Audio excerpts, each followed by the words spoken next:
l'échographie, ça repose sur le principe d'envoyer une onde ultrasonore dans un milieu et d'en récupérer l'écho.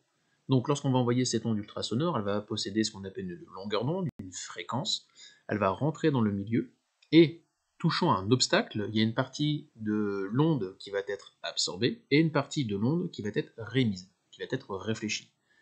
L'échographie, donc écho, on utilise donc la partie qui revient, donc avec la différence d'intensité et la différence de temps qui aurait été mise pour déterminer une image ou avoir une information sur la distance. Une échographie, comme on va donc avoir différents milieux, donc on n'a pas les mêmes densités, on n'a pas les mêmes compositions, l'onde va avoir sa célérité modifiée. Donc elle ne va pas avoir la même célérité, elle ne renvoie pas donc les mêmes informations, elle ne se promène pas avec la même quantité d'informations, et donc sur une échographie, on va donc avoir des zones qui sont foncées, des zones qui peuvent être claires, des zones qui peuvent être nuancées dans le blanc, et on a donc cette nuance de blanc pour la simple et bonne raison que, comme nous n'envoyons qu'une seule onde, on est donc en longueur d'onde monochromatique, on ne peut pas avoir d'éléments couleur. Donc uniquement des variations d'intensité, d'où des variations entre le noir jusqu'au blanc, selon la densité du milieu.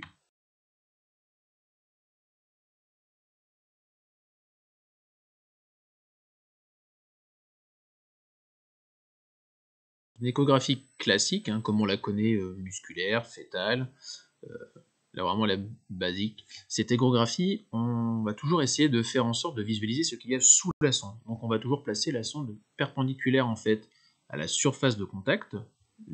Pourquoi? Eh bien en fait c'est pour que l'angle d'incidence soit égal à l'angle de réflexion. Ainsi on va minimiser justement les pertes d'intensité par rapport au trajet qui est parcouru par ces ondes.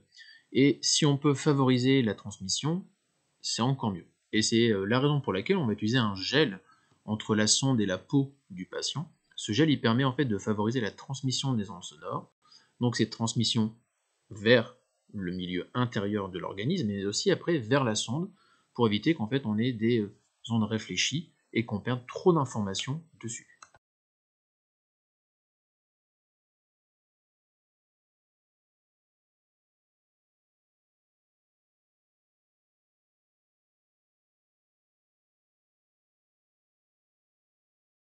Alors la différence avec une échographie classique, c'est qu'une échographie Doppler, c'est un examen médical qui permet de visualiser en fait le flux sanguin. Alors surtout ce qu'on cherche à voir, pas forcément le flux sanguin, mais le flux de quelque chose, donc on va suivre un objet. Donc cet objet il est en mouvement. Alors comme l'objet est en mouvement, il ne peut pas être en dessous de nous et faire donc une réflexion pure, il va se déplacer et donc soumettre du coup ce qu'on appelle une différence de fréquence. Donc comme il va y avoir une différence de fréquence, eh bien entre l'onde émise et l'onde qui est reçue, ça permet donc de relever la distance, et si ce n'est pas la distance, c'est la vitesse de déplacement de l'objet qui crée cette différence. Un petit peu comme l'exemple qu'on pourrait prendre d'une sirène de pompier qu'on entend sur la route, elle nous semble plus aiguë à l'arrivée, égale quand elle est devant nous, et une fois qu'elle est passée devant nous, elle nous semble plus grave. Donc on a bien une différence de fréquence de perception, alors que c'est bien la même onde émise du début à la fin, simplement c'est une perception qui est différente. Et donc l'écho-Doppler, ça repose sur ce principe-là, une différence de perception de fréquence qui permet de relever la célérité d'un objet.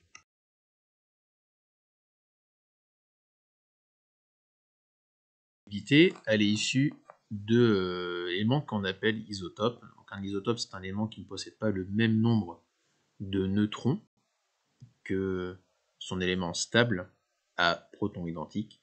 Cet élément qui est isotopique, il est capable donc de se désintégrer. C'est là la définition d'un élément qui est radioactif. Il est capable de se désintégrer de manière spontanée, mais par contre de manière imprévisible.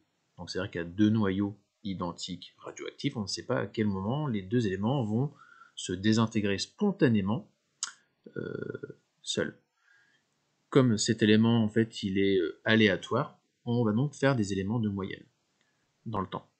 Maintenant, à savoir que comme ces éléments sont radioactifs, chaque radioactivité est différente. Il y a trois types de radioactivité. On va clarifier ce qu'on appelle la radioactivité alpha, la radioactivité bêta, au sein de laquelle on pourra clarifier ce qu'on appelle la bêta- et la bêta+, et une radioactivité qu'on va appeler gamma. Donc un noyau qui est instable va chercher à devenir plus stable par désintégration.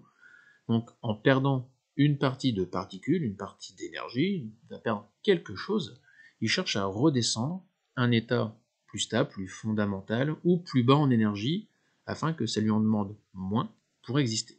Par exemple, dans notre cas de figure avec la radioactivité alpha, on estime qu'alpha est une particule, donc un noyau d'hélium. Comme c'est un noyau d'hélium, il perd donc un He, identifié avec 4 et 2, 4 pour son nombre de nucléons et 2 pour son nombre de protons. Ce qui fait que le noyau fils est donc un noyau plus léger, puisqu'il sera à Z-2, et comme il est plus léger, du coup, il paraîtrait plus stable au moment de la radioactivité. Alors pour différencier les radioactivités β- et β+, je vais essayer de l'expliquer tout au moins clairement, c'est qu'une radioactivité qui est en β-, elle se voit éjecter un électron au moment de la désintégration. Donc désintégration, c'est-à-dire que le noyau se scinde en deux. S'il se scinde en deux, un noyau fils et donc un électron, un E- qui est éjecté, eh bien ça veut dire qu'il y a un élément, une particule, proton-neutron, qui a donc été modifié, qui a changé de nature pour qu'un électron soit éjecté. La seule possibilité, c'est qu'en fait un neutron devienne un proton, donc en fait on a une particule que j'ai symbolisée rouge qui apparaît de manière supplémentaire, donc on a un noyau fils, dans la particularité, qui devient plus lourd que le noyau père. Dans la β+, c'est l'inverse. L'émission se fait avec ce qu'on appelle un E+, un positon. Donc on va perdre une particule positive, c'est donc on perd un proton, et si je perds l'équivalent de ce proton, eh bien le noyau fils, lui, il est forcément plus léger. À ceci à comprendre que la β- et la β+, elles s'accompagneront d'une radioactivité gamma, une radioactivité en fait énergétique qui va libérer en fait le trop-plein d'énergie du noyau fils obtenu à chaque fois. Puisque dans la désintégration, c'est deux étapes. J'ai d'abord une étape où je perds une particule, mon noyau s'est scindé en deux, le fils et une particule, moins un plus, et lorsque j'ai le noyau fils, il est encore tout excité par rapport à cette césure. Et la deuxième étape, c'est de libérer le trop-plein d'énergie, sous forme de chaleur, d'énergie électromagnétique, de lumière, et ça se fait par la radioactivité gamma. Ces radioactivités sont fort utiles, la β+ pour faire ce qu'on appelle de la tomoscintigraphie, en imagerie médicale, alors que la gamma sera plutôt de la scintigraphie. Donc la désintégration de ces éléments radioactifs, leur dégradation du noyau père vers le noyau fils, qu'elles soient en alpha, β-, β+, en fait elles suivent toujours une même loi de décroissance radioactive. Et cette loi de décroissance radioactive, elle prend à peu près toujours la même forme, d'une exponentielle décroissante, mais chaque désintégration en fait, de noyau lui est propre. On n'a pas deux désintégrations identiques pour deux noyaux différents. Ça se caractérise par quoi C'est l'information de ce qu'on appelle le temps de demi-vie. C'est le temps au bout duquel la population radioactive de l'élément a diminué de moitié. Et ces temps sont particuliers pour chaque atome, chaque noyau, pardon. Donc quand on prend les courbes qui sont présentées, on a par exemple le cobalt 60 qui n'a pas le même temps de demi-vie que le césium 137. Le césium 137, sur l'échelle du temps, quand je prends en fait le graphique qui est présenté ici, j'ai à peu près, on va dire, 30 ans, d'accord, de temps de demi-vie. Pour un même instant T injecté, d'accord, un nombre donc de cobalt 60, et bien en fait, je m'aperçois que le temps de demi-vie, il est à peu près de 5 ans. Donc, ce temps de radioactivité, on va l'utiliser en imagerie médicale pour injecter des éléments radioactifs plus ou moins faciles à éliminer dans le temps par rapport à l'imagerie qu'on va en faire. On va avoir des isotopes qui ont temps des demi-vies de quelques minutes, certains de quelques heures, et c'est pour ça que lorsqu'on va donc faire une injection donc, de produits de contraste avec des éléments radioactifs dedans, pour faire en fait de la scintigraphie, de la tomoscintigraphie, eh bien on va avoir certains temps de relaxation, des temps de repos du patient pour attendre que les personnes ne soient plus du tout radioactives pour sortir. Alors en imagerie médicale avec de la radioactivité, on ne peut pas se soucier uniquement du nombre de noyaux qu'on injecte ou de l'activité radiographique qu'ils vont avoir, un radioélément radioactive. On va donc devoir utiliser ce qu'on appelle la dose absorbée. Alors cette dose absorbée, elle fait référence principalement à l'énergie qui était absorbée par la masse qu'on a ciblée. En fait, on ne va pas forcément chercher à irradier tout l'organisme ou toute la masse du patient, on va chercher que des éléments bien caractéristiques. Surtout si on fait de la radiothérapie, qu'on fait des éléments de scintigraphie qui sont très précis. Et donc on va devoir déterminer la dose équivalente qui était absorbée par l'organe afin d'évaluer le risque de la présence de cette radioactivité.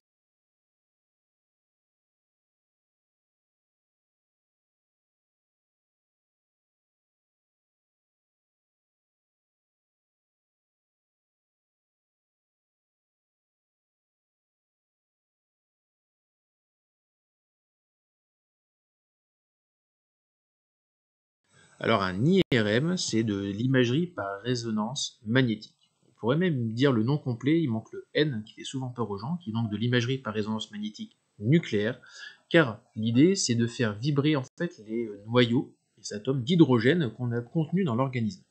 On va les soumettre à un champ magnétique, ça va les mettre en vibration, ils vont bouger d'une certaine façon, et ce qu'on va mesurer, c'est leur temps de relaxation, le temps qu'ils vont mettre à eux émettre une onde de vibration qu'on va récupérer, d'où le tore qui va encercler la personne pour de manière à capter toutes les vibrations autour de l'individu et d'avoir le plus possible donc d'informations pour visualiser un organe.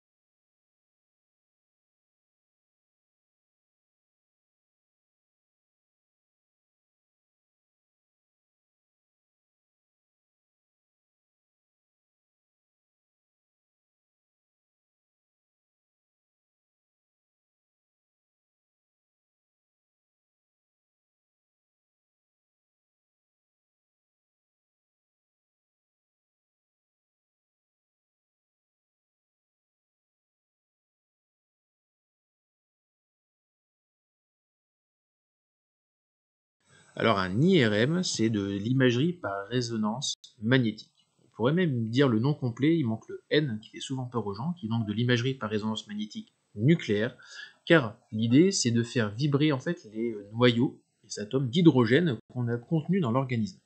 On va les soumettre à un champ magnétique, ça va les mettre en vibration, ils vont bouger d'une certaine façon, et ce qu'on va mesurer, c'est leur temps de relaxation, le temps qu'ils vont mettre à eux émettre une onde de vibration qu'on va récupérer, d'où le tore qui va encercler la personne pour de manière à capter toutes les vibrations autour de l'individu et d'avoir le plus possible donc d'informations pour visualiser un organe.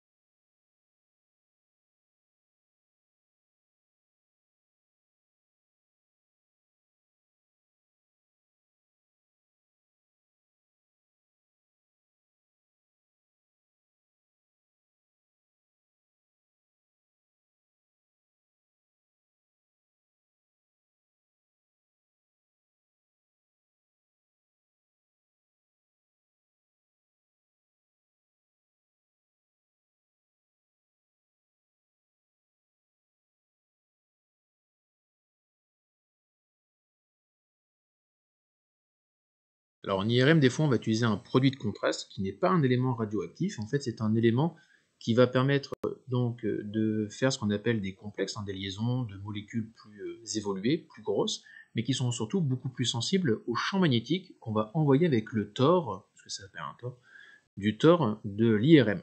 On va avoir un énorme champ magnétique, ça fait vibrer en fait cette molécule maintenant complexe, dont la vibration est plus forte et surtout le temps de relaxation, la vibration, l'onde qu'elle émet par la suite, est beaucoup plus intense ou à une fréquence plus caractéristique, et donc l'appareil va donc pouvoir le mesurer de manière plus efficace, de manière beaucoup plus ciblée. C'est là l'intérêt d'avoir ajouté un produit de contraste.